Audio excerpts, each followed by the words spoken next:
Riria ngoro ya inama no kaigua uritwo ni hinya nayo njira igacimana na warokaga mũrato gĩkuma na thome ndukamake uka twaranirie. Ningenaga ni tondu wa kwaraniria nawe tondu kwaraniria njugaga ni kwendana na ndiendaga kuriganirwo hau tondu riri communication is the best thing you can do in your life. Ithaa rimwe ria kuhonio na gutangikira ngoro iria nguraru na Grace Mwaura tugatiga nwagia na mwihoko na hinya wa gucemania na rucio ni giathitwo kwirwo muthenya wa Jumaa na Jumamothi thaa 2 cia utuku o guku mutambo-ini wa Sky Cable TV.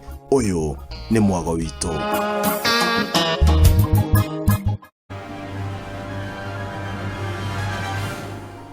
Mpenzi mtazamaji, karibu sana kwenye Sky Cable TV Kenya. Yes.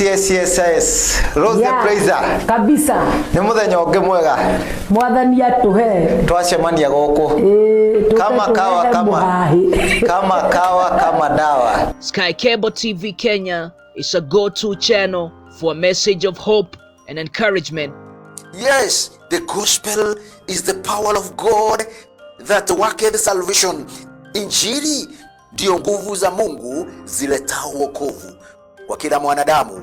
Subscribe now to our channel to start enjoying our wide range of amazing content. Subscribe now and start enjoying spiritual nourishment from pastors and bishops. Subscribe and start enjoying eye-opening counseling on marriage and relationships. Subscribe and start enjoying beautiful music.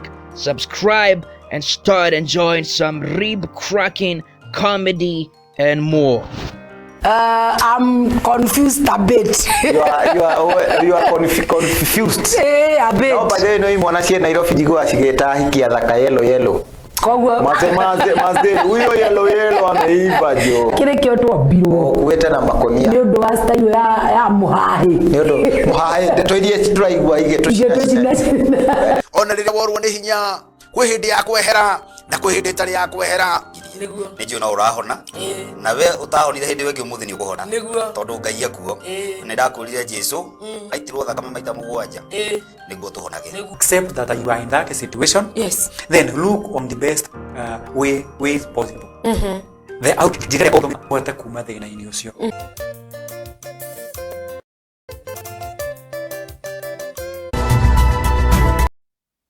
Hallelujah. Bwana asifiwe sana. This is another day that the Lord has given to us that we may rejoice and be glad in it. I'm glad to welcome you again to the Bread of Life program that we are celebrating today. And I thank God to see you because you've committed yourself to come and listen to the word of God that is going to change your life. I'm Bishop Stephen Murimi, Trinity Gospel Ministry, Thika. And as I always tell you, you can contact me anytime. I'm your pastor. And you can share with me whatever you may be having, an issue in your life, and you'd like to share with the pastor. Always feel free. And I always encourage you, before you divorce your wife, before you fight there at home, before you commit suicide, just talk to a pastor. And I'm one of them. You can always call me. Some of the things that you go through, if you've ever gone through, some of the experiences you go through, they are still part of us, even today. And therefore, before you destroy yourself or destroy your life or even your marriage or any relationship, just talk to us. And I know many pastors will help you. I'm glad once again to see you in our program. And today, we are going to speak about the turning point. Because at every instance, there is always a turning point. You may have experienced a certain kind of life. You may have lived a certain way of behavior and you want to change. There is always a point at which you say, enough is enough, I'm going to change. And therefore, any time that you feel you want to change, it's time for change. And it is always good to have a change for better. And much more is when you surrender your life to Jesus Christ as your Lord and Savior. As I always start, let me welcome you and also give you my number, although I'll still give you after the program. My number is 0721 490 428. You can watch us or you can follow us through the YouTube or Facebook because that's where we are right now. And therefore, welcome my viewers wherever you are. Receive my greetings and the greetings of the church where I preach at Theka, Kisii Estate. You're very much welcome. Whenever you are around there, use that number, call me. You'll find me just around 0721 490 428, and I know we shall be blessed. I'd like us to go together in the book of Acts, chapter 9, starting verse 1. It's a very familiar scripture because it talks about the turning point of one brother, the apostle of Jesus Christ, the preacher of the gospel called Paul. Formerly, he was called Saul, but now he turned to be Paul, the apostle to the Gentiles, and I love to speak about him. The Bible says, meanwhile, Saul was still breathing out murderous threats against the Lord's disciples. He went to the high priest and asked him for letters to the synagogues in Damascus, so that if he found any there who belonged to the way, whether men or women, he might take them as prisoners to Jerusalem. As he neared Damascus on his journey, suddenly a light from heaven flashed around him. He fell to the ground and heard a voice saying to him, Saul, Saul, why do you persecute me? Who are you, Lord? Saul asked. I am Jesus, whom you are persecuting, he replied. Now get up and go into the city, and you'll be told what you must do. The men traveling with Saul stood there speechless. They heard the sound, but did not see anyone. Saul got up from the ground, but when he opened his eyes, he could not see nothing. So they led him by the hand into Damascus. For 3 days he was blind and did not eat or drink anything. In Damascus there was a disciple named Ananias. The Lord called him in a vision. Ananias. Yes, Lord, he answered. The Lord told him, go to the house of Judas on Straight Street and ask for a man from Tarsus named Saul, for he is praying.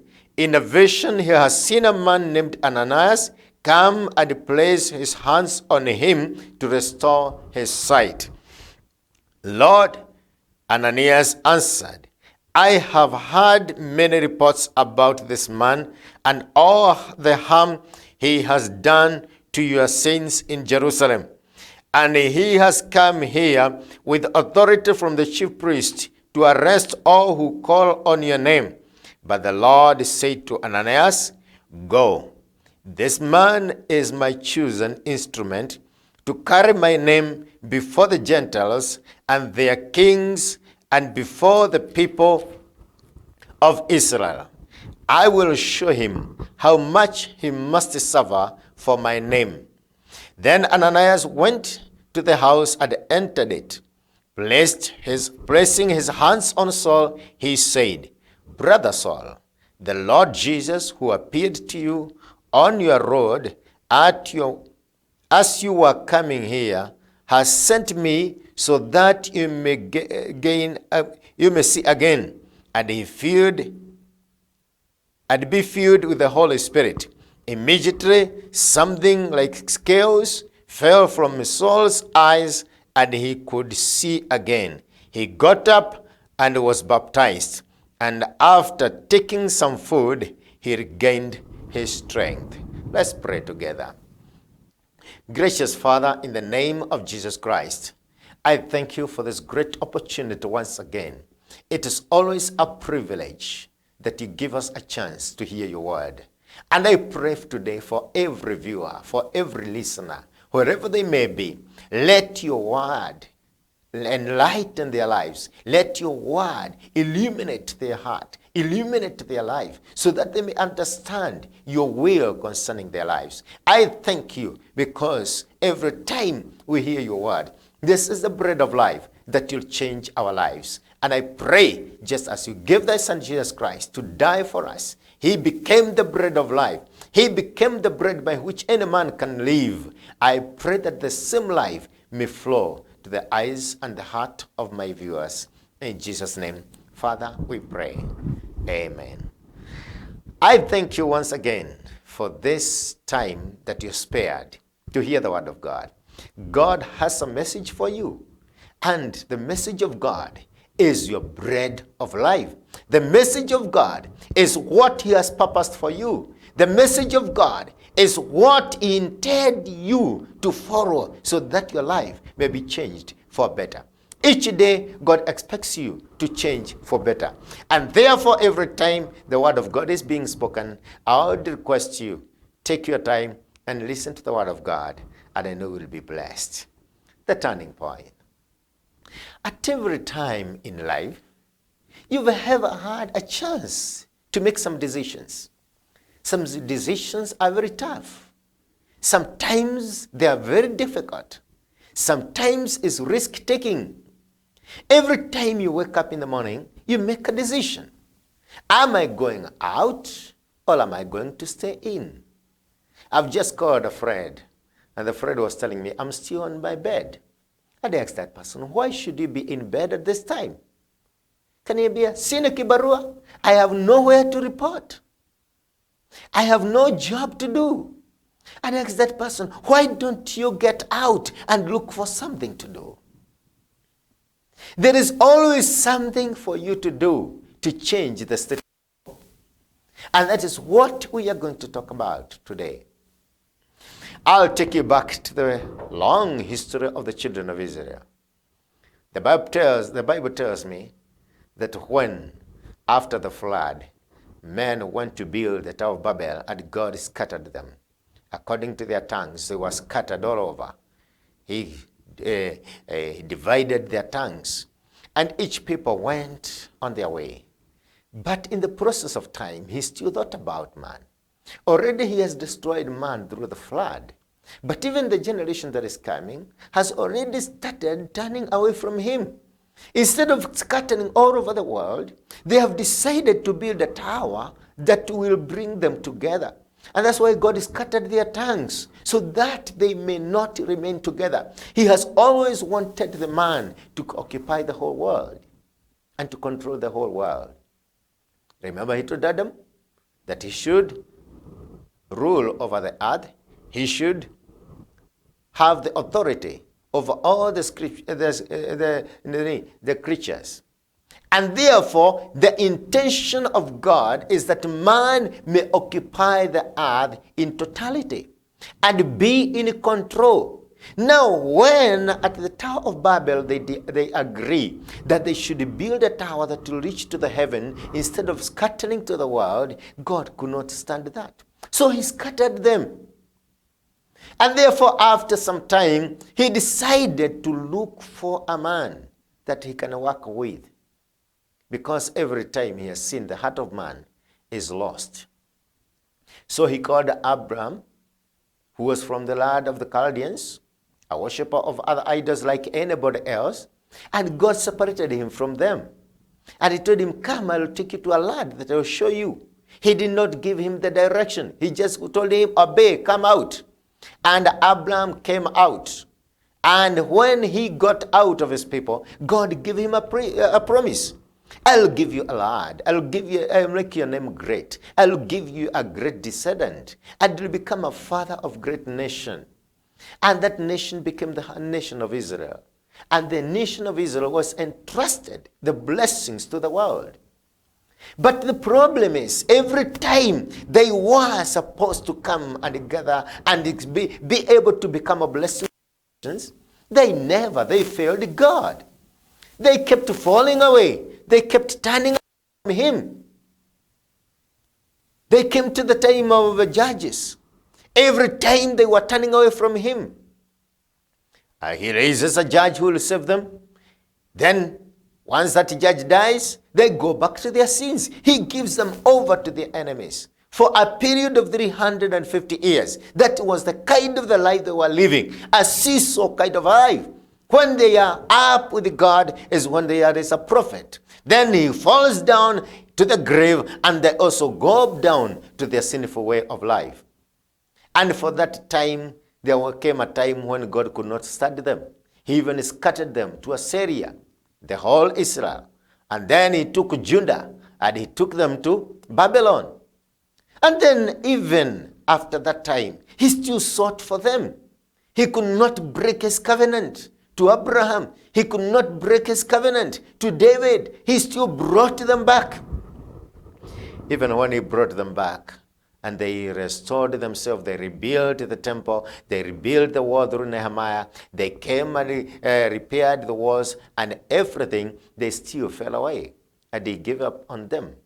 In the book of Malachi, the Bible tells us, he told them, I'm going to leave you, but I will send you another man in the spirit of Elijah, and he will turn you back to God. And then he sent John the Baptist, who came and preached the gospel. He started preaching to them, telling them the kingdom is now at hand. Now, therefore, repent. He went baptizing them. The baptism of repentance. And the men repented. They continued to repent and to come and be baptized. Then Jesus came. He told them, I am not the one who is to come. The one who is to come is still among you. He is greater than I, whose shoelaces I'm not worthy to unloose. He will baptize you with the Holy Spirit and with fire. Jesus came and he preached to them the kingdom. He told them, you are the people that are loved. The salvation belongs to you, you Jews. If only you'd take it because it's yours. He wanted them to know that even the kingdom is their kingdom. Unfortunately, these guys, they never understood his message. When they expected him to rule over them, and he told them, my kingdom is not earthly, they were disappointed. Every time they thought, now this is the time he is taking over. But they saw he is failing them. And therefore they killed their king. They killed Jesus, the King of the Jews. They even wrote an inscription above his cross. This is the King of the Jews. And even after having done that, they did not accept it. He died, he rose again. They wanted to cover. The Father, they are trying to cover to make sure that he will be preached again. But they were so afraid when they heard the is now alive and he is being seen by his apostles.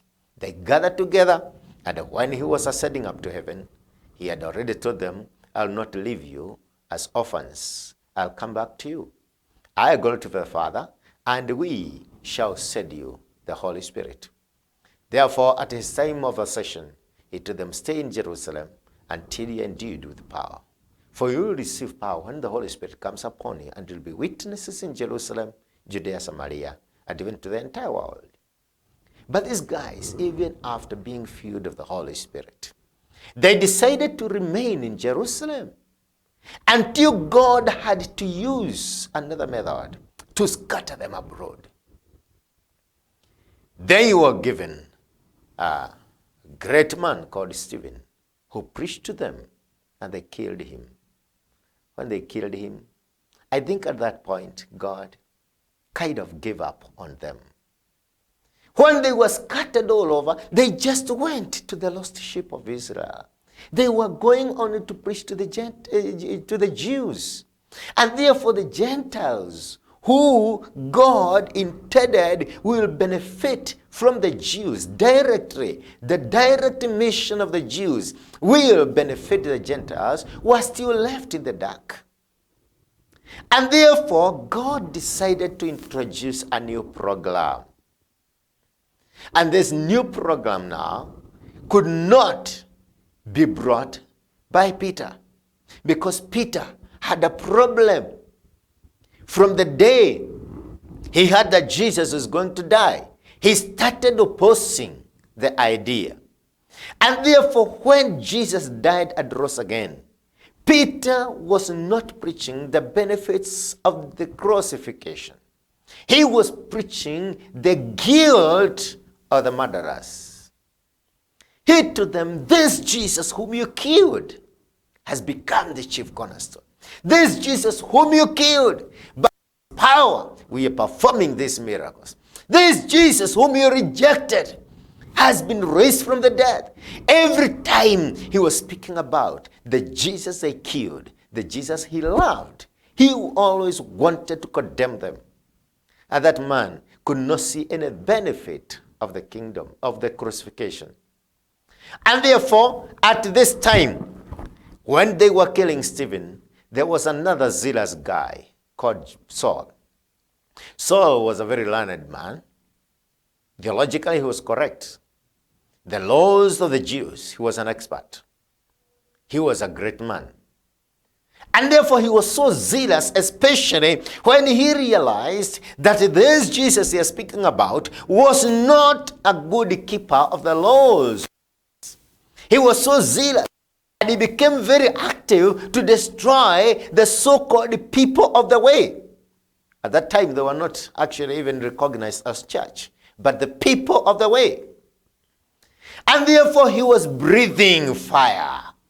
He went scattering, killing them, drowning them to the courts before the Sanhedrin.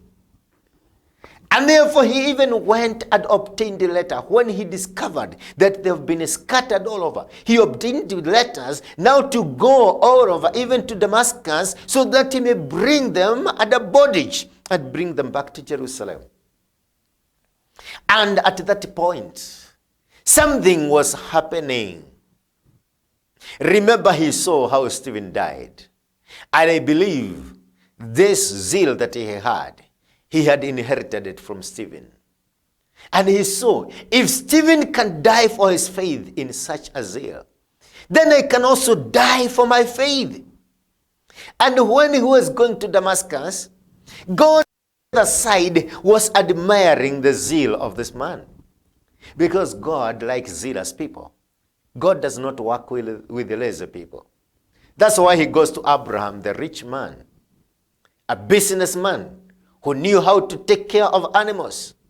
He actually, we are told that he had employed 318 men as his soldiers to protect him. One single man paying 318. Much more, he had servants, men and women working, livestock in big herds.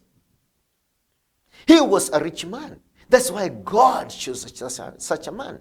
God works not with the rich people, but zealous people. People that are busy. People that can wake up early in the morning. People that are aggressive in what they do. Business-minded people. And therefore he saw how serious Saul was. And he said, if I get this one to myself, and he comes on my side, he can really do wonders. And therefore he got him on the way to Damascus. He struck him with some light, and he brought him down off the horse to the ground. And the man was there. He heard a voice calling him, Saul, Saul, why are you persecuting me? He asked, who are you, Lord?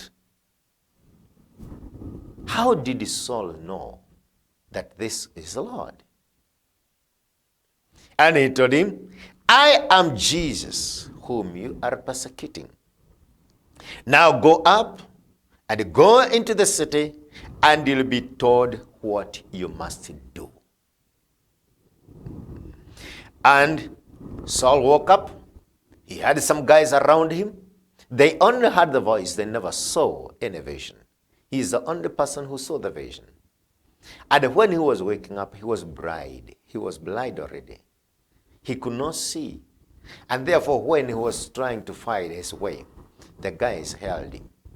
They had already heard him being told to go to Damascus, to a house, and he'll be told what to do. And therefore, he went and stayed there. And because he was contemplating on what has happened on him, he didn't have time to eat. He fasted for 3 days. He never ate anything at the house of one man, Simon. And when he was staying there, he saw a vision at night. A man called Ananias coming to lay hands on him. At the same time, God was speaking to Ananias, and he told him, go to Damascus, and you will find a man called Saul of Tarsus. He has been praying, and he has seen a vision of a man called Ananias coming to lay hands on him, that he may receive his sight. And therefore go. But Ananias said, Lord, this man, I know him. He's not a stranger to me. I have heard of his report, and even now he is here in Jerusalem. Not because he is coming here to turn to you, not to preach the gospel. He has come to kill those who believe. Ananias was trying to explain to God the mission of Saul, but God knew it better. And therefore, God told him, this man is my chosen instrument of all the people. Why Saul? Ananias had a problem. He is my chosen instrument to carry my name before the Gentiles and their kings, and before the people of Israel. But something more. I will show him how much he must suffer for my name. Brethren, when you are called in ministry, remember you've been called by God. And your mission is very clear. Preach the name of the Lord. Preach the gospel to the lost, who today they are referred to be Gentiles. Remember at that time, anyone who was not born of the line of Abraham, including the son of Abraham, who was not Isaac, Ishmael, including Ishmael, everyone else that was not in the line of the promise, that is Isaac, was a Gentile. And therefore, when Saul is being sent to the Gentiles, he has been told, you've been very zealous fighting your people. The Jews, they have rejected their king. And therefore, you don't have to fight them again. Let me give you a new assignment. Go to the Gentiles and preach to them the gospel. If you go to the book of Romans, chapter 16, verse 25, the Bible tells us of Paul's gospel. And he says, according to my gospel. He went to the Gentiles with his gospel. What was his gospel? That is the question. Of all the other apostles, nobody preached the benefits of the cross. They also the disadvantages of the cross. But Paul now has come, and his message to the Gentiles is the benefits of the cross. That's why in the book of 1 Corinthians chapter 1, I believe verse 17, he says, I preach Christ crucified. To him it was a joy that Jesus died. To the Gentiles it was a joy that you've been rejected. Though you were not part of the salvation program, somebody has died. And not just for the Jews, even for the Gentiles. This Jesus Christ is for your benefits. And he started preaching the gospel of crucifixion. He said, I preach Christ crucified. Whose gospel is foolishness to them that are perishing. But to we who are getting saved, it is the power of God. He started preaching the benefits of the cross. the benefits of the death, burial, and the resurrection of Jesus Christ. The Gentiles, for the first time, they heard that God demonstrated his love for them while they were yet sinners, when they were not counted part of the salvation program. Christ died for them. Imagine, before you knew that you are a sinner, before you knew you are lost, God sent his son Jesus Christ to die for you. And Jesus voluntarily gave up his life to die for you. This is the gospel of Paul.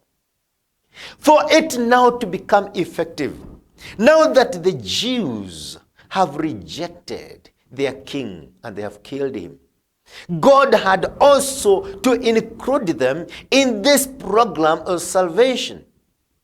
And therefore, in the book of Romans, chapter 11, the Bible tells us from verse 25, I do not want you to be ignorant of this mystery. Now it has become a mystery, brethren. Brothers, so that you may not be conceited. Israel has experienced a hardening in part until the full number of the Gentiles has come in. And so all Israel will be saved, as it is written, the deliverer will come from Zion. He will turn godlessness away from Jacob. And this is my covenant with them when I take away their sins. As far as the gospel is concerned, they are enemies on your account. But as far as election is concerned, they are loved on account of the patriarchs. For God's gift and call are irrevocable. Just as you who were at one time disobedient to God, have now received mercy as a result of their disobedience, so they too have now become disobedient, in order that they too may now receive mercy as a result of God's mercy to you. For God has bowed all men over to disobedience, so that he may have mercy on them all. The time came when now the Gentiles had to be saved. But by what merit? They were to be saved by God's mercy. This is what we call the grace of God. If only they believed, they put their faith on him. God had to have mercy on them. But to make a common ground for all, he gave a spirit of slumber, the hardening on the side of the Jews. They have killed their king. Now it's time to harden their heart so that they may become disobedient like the Gentiles. And in their disobedience, God had planned that he will have mercy on all. Therefore today, the same grace that saves a Gentile is the same grace that saves a Jew. There is no more difference today.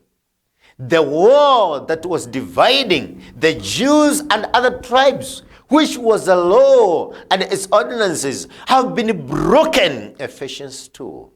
It was broken by the body of Jesus Christ. He was crushed in this hostility that was that had existed between the Jews and the Gentiles. And through his death and the resurrection, now those that were far of the Gentiles and these that were near the Jews have been brought together under the same standards, under the same promises, under the same love and mercy and forgiveness of sin.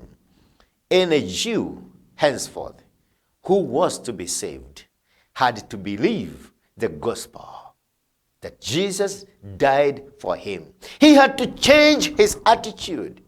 He had to change his thinking. He has to change his way of life by accepting now the gospel of the grace of God through faith. There's a gospel that saves us today. There's a gospel that Paul was preaching. There's a gospel that we preach. Jesus died for us. I've not seen anybody lately condemning anybody because of the death of Jesus. I don't see anybody complaining that Jesus died, or even wishing that he would wish that he never died. Everybody knows now why he died and appreciates that. Every person who calls himself a Christian and understands what Christianity is about knows very well that the death of Jesus Christ was on our behalf. He died the death of the cross, cast as a man who hangs on a tree, and therefore by him being hanged on a tree, he carried our curses. And therefore no more dominion of any curse over any humanity who gives his life to Jesus Christ. There is no more power of death over the man that has given his life to Jesus Christ. Actually, we say we don't die, we sleep, because we are waking again. And this program that God started through Paul, salvation by the grace of God through faith, Ephesians 2, 7, 8, and 9 there, is the gospel that we preach. Where anyone who comes to Jesus Christ, it is just by God's mercy. We have all received mercy. We have all received the forgiveness of sins. We only need to confess with our mouth. We believe the gospel and we are saved. We believe that Jesus died for us. We appreciate his death. We take it to ourselves. We say he died my death, and therefore I don't need to die. Jesus died for you. I have a story of a young lady who was a Form 3 student at a certain high school. This girl went playing around and she became pregnant. And she talked with her guy, and he was not ready to take responsibility. And therefore, she was left there wondering what to do. And one day she decided, my parents cannot receive me as I am. It was just some years ago when such an act was a great crime that it could have costed the child's life in the hearts of his or her parents. And therefore she decided, I'm going to commit suicide. And she bought a rope, hid it, and she waited for every other person to be in the class, and she went to the dormitory. She sneaked her way to the dormitory and was taking a rope. Lucky enough, there was another girl who was coming from the washrooms, and she saw somebody through the window in the dormitory. And that person has already put the rope and was trying to get to the rope. And she screamed, and the other girls came and they rescued this girl. And she took her to the teacher with her rope. The teacher on duty was born again or was saved, was a believer in the Lord Jesus Christ. And therefore, when he interviewed the girl said why she wanted to commit suicide. She narrated her story. And the teacher told her, the decision you have made is the right decision. Every sinner should die. And you're no better. Because you've sinned, you've done what is against the wish, the expectations of your parents, the teachers, and for that reason, you are supposed to die, and that's your death. Even if I were you, I would have done the same thing. But I have some good news for you. Somebody died for that death. And therefore, you don't need to die the second time. There is no need for a person to pay the price twice. If Jesus died for that sin, why should you die for it again?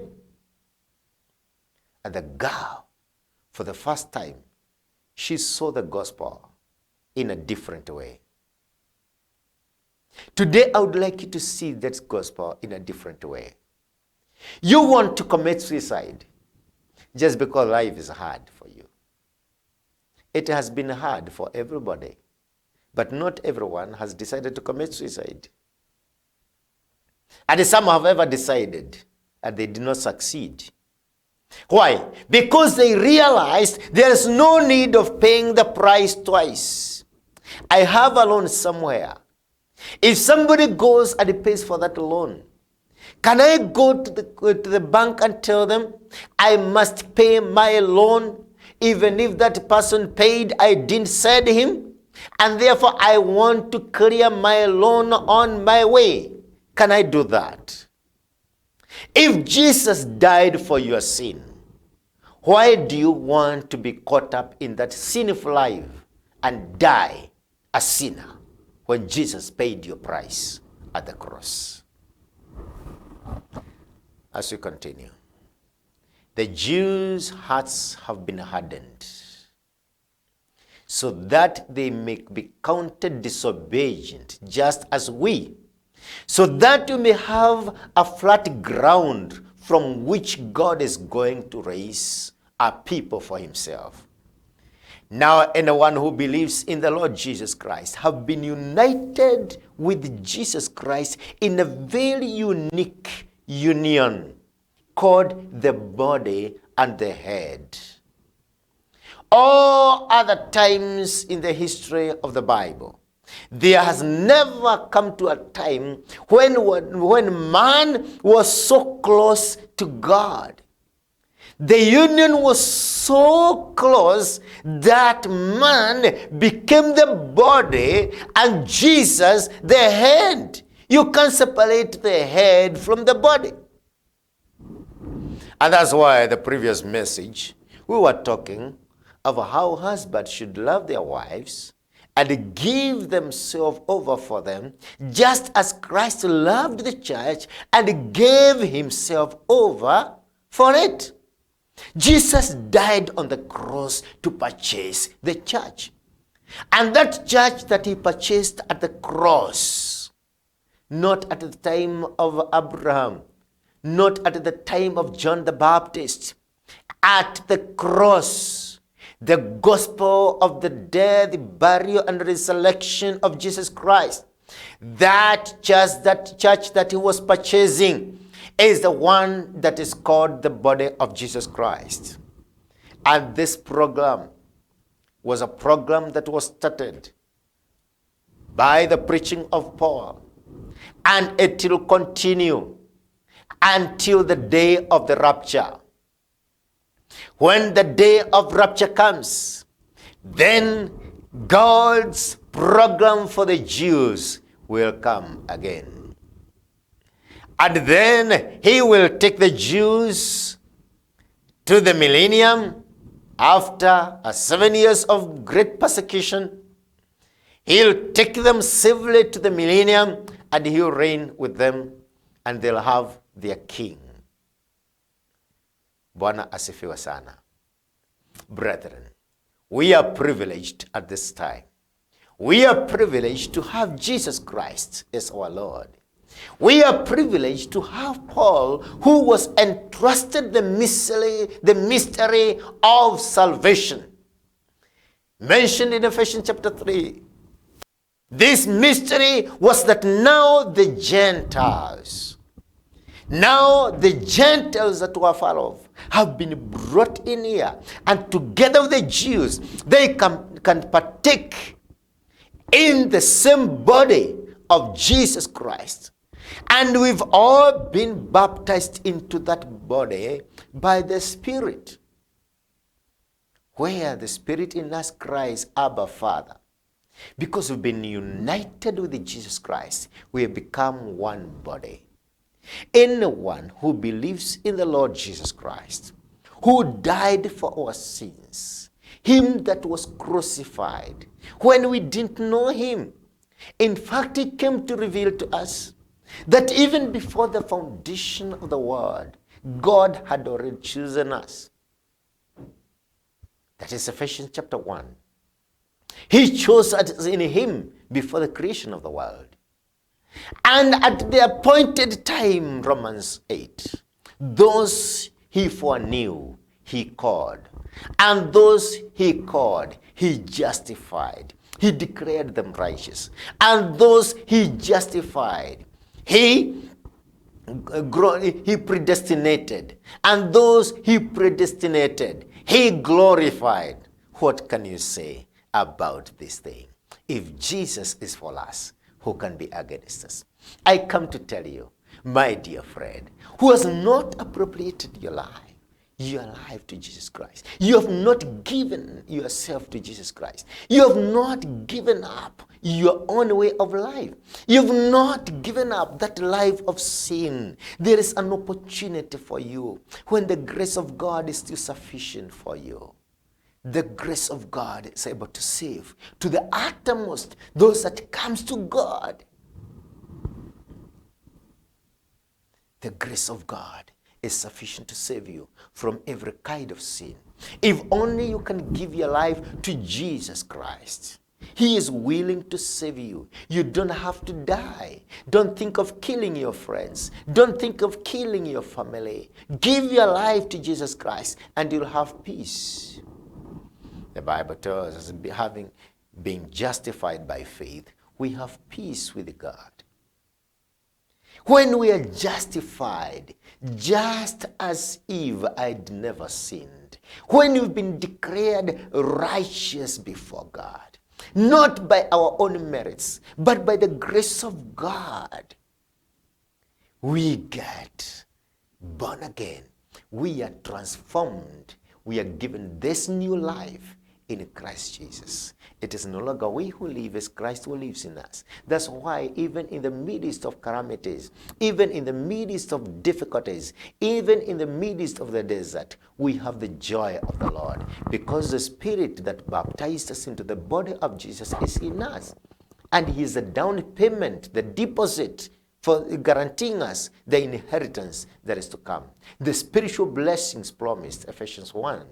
The spiritual blessings, all of them. This is a down payment, and that seal that was put in us today connects us with the Father.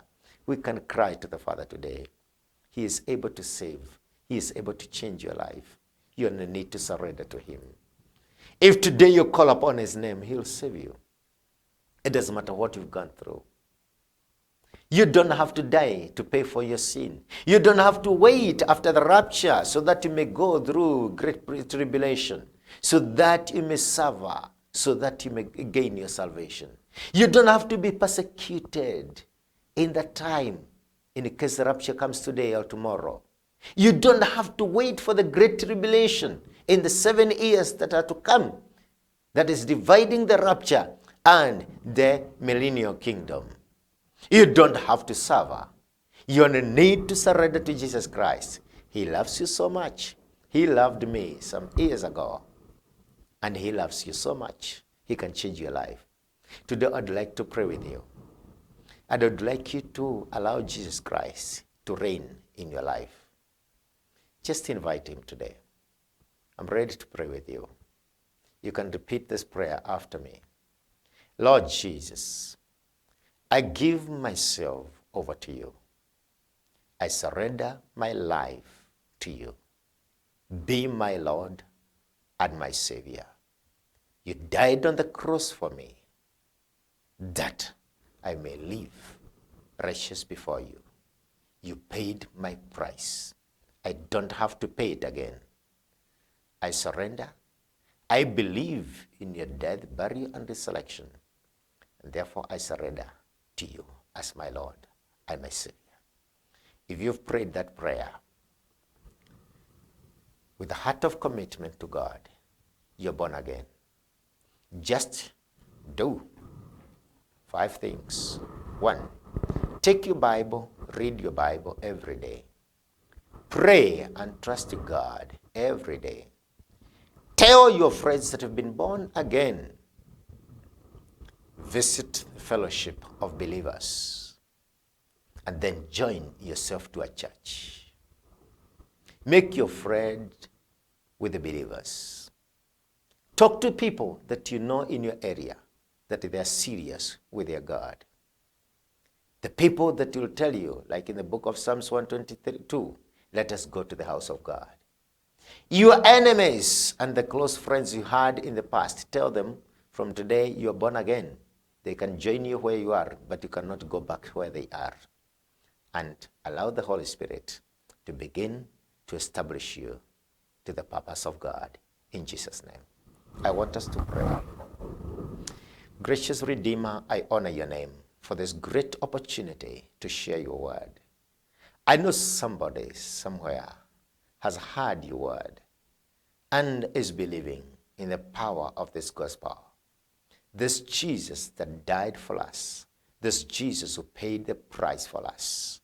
I pray that each one may get to understand your program of salvation for humanity and may turn to you with a repentant heart to the glory and honor of your holy name. Touch every life that has heard this message that is not born again. And for all those that are born again, I pray for an encouragement that it pleased you when we were yet in sin to send your son Jesus Christ to die for us. And now we've been justified, declared righteous.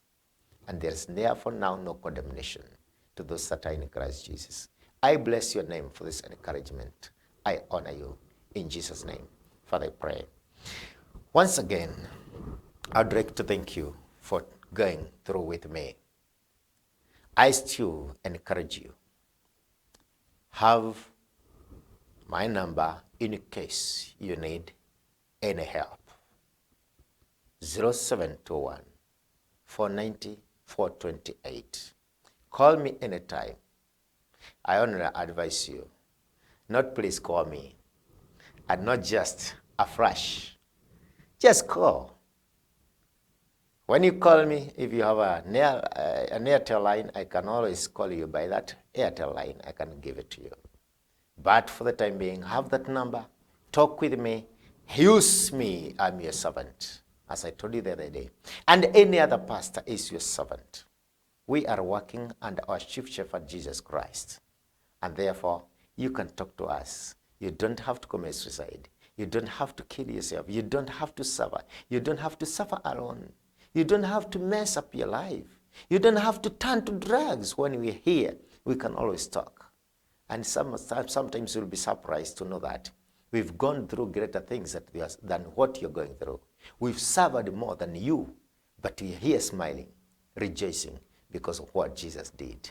He loves you so much. If you want to become of a blessing to this ministry or to this period time that we're having here the program, you can always send no frame through that number 0721 490 421.